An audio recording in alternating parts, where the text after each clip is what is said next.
নমস্কার বন্ধুরা, আমার আজকের রেসিপি খোয়া ক্ষীর দিয়ে মটর পনির। সব উপকরণ গুছিয়ে নিয়েছি, চলো চলে যাচ্ছি রান্নায়।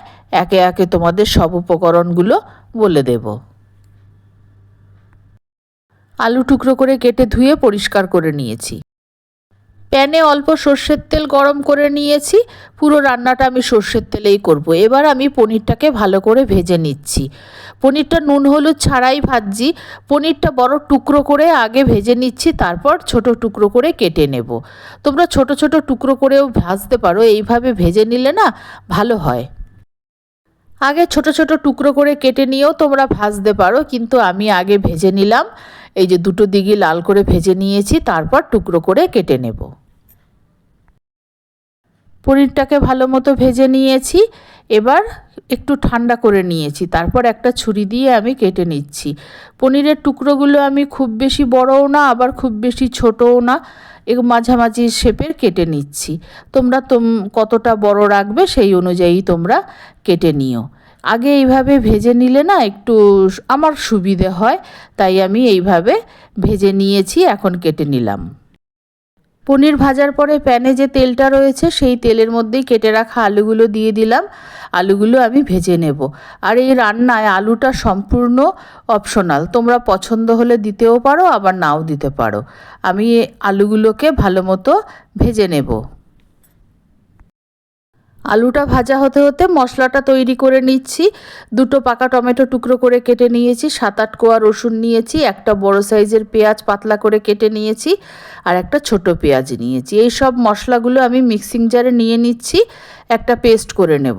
আর এই পেস্টটা করার আগে আমি একটা ভাজা মশলা তৈরি করে নিয়েছি। ওই ভাজা মশলাটাও এই রান্নায় আমি ব্যবহার করব। 2-3টে কাশ্মীরি লঙ্কা আমি টুকরো করে ছিঁড়ে জলে ভিজিয়ে রেখেছিলাম, এবার এটাও দিয়ে দিলাম। রঙটা খুব সুন্দর হবে, খুব বেশি ঝাল হবে না। আদা বাটাই ছিল, সেখান থেকে বড় 1 চামচ আদা বাটা দিয়ে দিলাম, তাই আদার টুকরোটা দিইনি। এবার ভালো করে পেস্ট করে নেব। মশলার পেস্টটা তৈরি হয়ে গেছে। একটা বাটিতে মশলার পেস্টটা আমি ঢেলে নিচ্ছি। আলু ভাজা হয়ে গেছে। এবার কড়াইতে সর্ষের তেল দিয়ে জিরে তেজপাতা ফোড়ন দিয়ে দিলাম।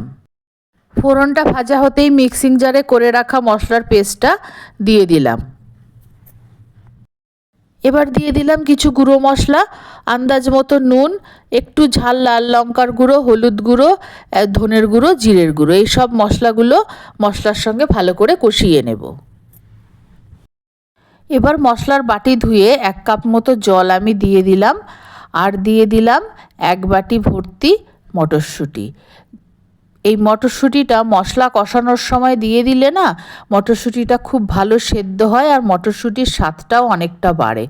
এবার আমি মটরশুঁটিটা মশলার সঙ্গে বেশ খানিকক্ষণ কষিয়ে নিচ্ছি। মশলাটা প্রায় কষানো হয়ে এসেছে। ঠিক এই সময় দিয়ে দেব খোয়া ক্ষীরটা।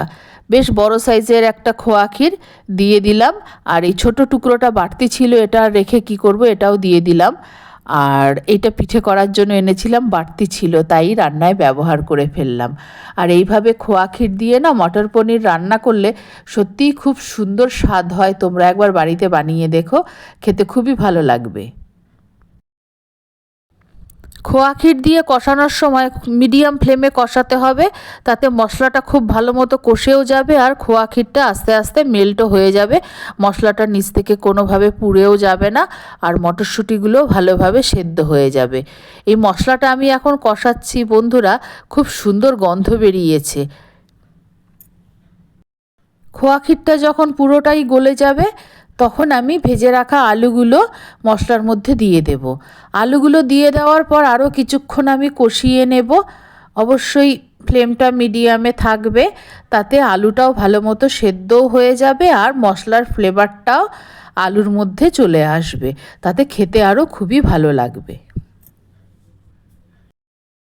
মশলাটা খুব ভালো মতো কষানো হয়ে গেছে। মশলাটা যত ধৈর্য ধরে যত সময় নিয়ে কষাবে, রান্নার স্বাদ তত ভালো হয়। এইবার আমি জল দিয়ে দেব। যে প্যানে পনির ভেজেছিলাম সেই প্যানটাতেই আমি পাশের গ্যাসে গরম জল বসিয়ে রেখেছিলাম, সেখান থেকে আমি জল দিয়ে দিলাম। তোমরা যদি আলু ছাড়া রান্না করো তাহলে যতটা পরিমাণ গ্রেভি রাখবে তার থেকে একটু সামান্য বেশি জল দিলেই হবে। আমি যেহেতু আলু ব্যবহার করেছি একটু জলটা বেশি দিলাম যাতে আলুগুলো সিদ্ধ হয়, তারপরে যতটা পরিমাণ গ্রেভি রাখবো সেই অনুযায়ী আমি জলটা দিলাম। এবার ভালো মতো নেড়ে দিচ্ছি। এবার গ্যাসের আঁচটা বাড়িয়ে দিচ্ছি, দিয়ে একবার খুব ভালো মতো নেড়ে দিলাম আর নুন ঝাল ঠিক আছে কিনা দেখে নিচ্ছি। আর এই রান্নায় খুব বেশি ঝাল হয়ে গেলে ভালো লাগে না, একটু ঝাল ঝাল হবে আবার একটু মিষ্টি মিষ্টি থাকবে, তবেই রান্নাটা খুব ভালো লাগে। আলুগুলো সেদ্ধ হয়ে গেছে, নুন ঝাল ঠিকই আছে। এবার আমি ভেজে রাখা পনিরগুলো গ্রেভির মধ্যে দিয়ে দিচ্ছি। গ্রেভিটা প্রায় তৈরি হয়ে আসার পরেই তো পনিরগুলো দিয়েছি। এবার একবার ভালো মতো নেড়ে দিচ্ছি, দেওয়ার পর আমি গরম মশলা ছড়িয়ে দিলাম। খুব বেশি না, পনির অনুযায়ী হাফ চামচ মতো গরম মশলা আমি ভালো মতো ছড়িয়ে দিচ্ছি। আর সবার শেষে দিয়ে দিলাম ভাজা মশলা। আমি আগেই বলেছি ভাজা মশলা তৈরি করে রেখেছিলাম। গোটা ধনে, গোটা জিরে, গোটা শুকনো লঙ্কা শুকনো খোলায় ভেজে আমি মিক্সিং জারে পাউডার করে রেখে দিয়েছিলাম। এই মশলাটা আমি 1 চামচ মতো ছড়িয়ে দিলাম। যে কোনো রান্নায় একটু ভাজা মশলা ব্যবহার করলে রান্নার স্বাদটা অনেক গুণ বেড়ে যায়। এবার ভাজা মশলা দেওয়ার পর আমি একবার নাড়িয়ে দিচ্ছি। আর আলু তো ভালো মতো সেদ্ধই হয়ে গেছে।